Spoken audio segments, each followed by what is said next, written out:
नमस्कार दोस्तों, आप देख रहे हैं सीके न्यूज चौगामा की आवाज। मुजफ्फरनगर जनपद के रुड़की रोड स्थित पाल धर्मशाला में सनातन धर्म सेवा समिति द्वारा आयोजित हो रही श्रीमद् भागवत कथा का विशाल भंडारे के साथ समापन हो गया है। समापन के अवसर पर पंडित सुभाष चंद्र शास्त्री ने कहा कि प्रत्येक व्यक्ति को श्रीमद् भागवत कथा का श्रवण अवश्य ही करना चाहिए और उसके सार को समझते हुए उसे अपने जीवन में भी उतारना चाहिए। जी, आज यहाँ पर आनंदपुरी मुजफ्फरनगर में सनातन सद्भाव सेवा समिति के द्वारा जो कथा चल रही थी श्रीमद् भागवत की, आज उसका विराम हुआ है। कथा का साप्ताहिक जो विराम की परंपरा है, साप्ताहिक ज्ञान यज्ञ ये था, आज विराम हुआ है। बड़ी संख्या में श्रोता लोग यहाँ पर पधारे हैं और हमने यही उन लोगों से कहा है कि भगवान की चरणों में प्रीति हो और जीवन में प्राप्त को ही पर्याप्त समझकर सदैव सत्कर्म पूर्वक संतोषी व सरल स्वभाव से जीवन का आनंद लेना चाहिए। और हमने जैसा पहले कहा कि पितृपक्ष का यह अवसर है। जीवन में कोई भी मांगलिक कार्य बिना पितरों की प्रसन्नता आशीर्वाद के संभव नहीं है, सिद्ध नहीं है। तो जीवन में पितरों की अनुकंपा हमारे ऊपर बनी रहे, तभी हमारे कार्य सिद्ध होंगे। हमें यश प्रसिद्धि आदि जीवन में जो मिलेगी वो पितृ के आशीर्वाद अगर साथ होगा तभी संभव है। तो इसलिए और सनातन धर्म के लिए विशेष मैंने आग्रह किया है अपने नौजवानों से, बच्चों से, कि अपने धर्म के प्रति जागरूक हों और आने वाले जैसे हमारे त्यौहार होते हैं, हर त्यौहार पर भ्रमित हो जाते हैं। दो व्रत हैं या दो त्यौहार हैं, इस पर भ्रमित हो जाते हैं।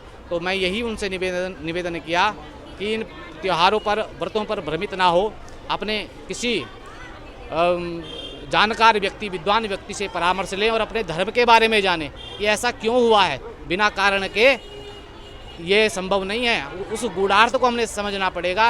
वो तब समझ में आएगा जब हमारे बच्चे, महिलाएं, पुरुष कम से कम वार, तिथि, नक्षत्र, कम से कम इन चीज़ों का जो सामान्य हमारे धर्म की जो ये वस्तुएं हैं, चीज़ें हैं, इनका ज्ञान तो हो।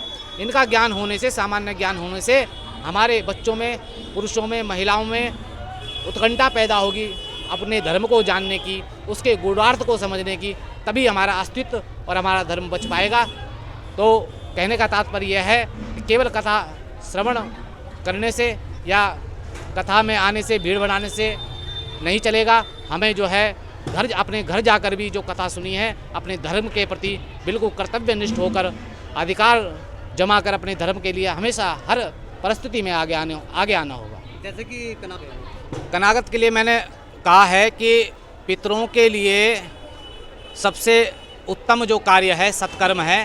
भागवत में ही कहा गया है कि सत्कर्मम सूचको न्यूनम ज्ञान यज्ञो स्मृतो बुधे के पितरों के द्वारा, पितरों की प्रसन्नता के लिए, उद्धार के लिए, उनके मोक्ष के लिए सबसे उत्तम कोई सत्कर्म है तो वो श्रीमद् भागवत। वर्तमान जिलाध्यक्ष भारतीय जनता पार्टी। श्रीमद् भागवत कथा पिछले एक सप्ताह से लगातार यहाँ आनंदपुरी पाल धर्मशाला में चल रही है।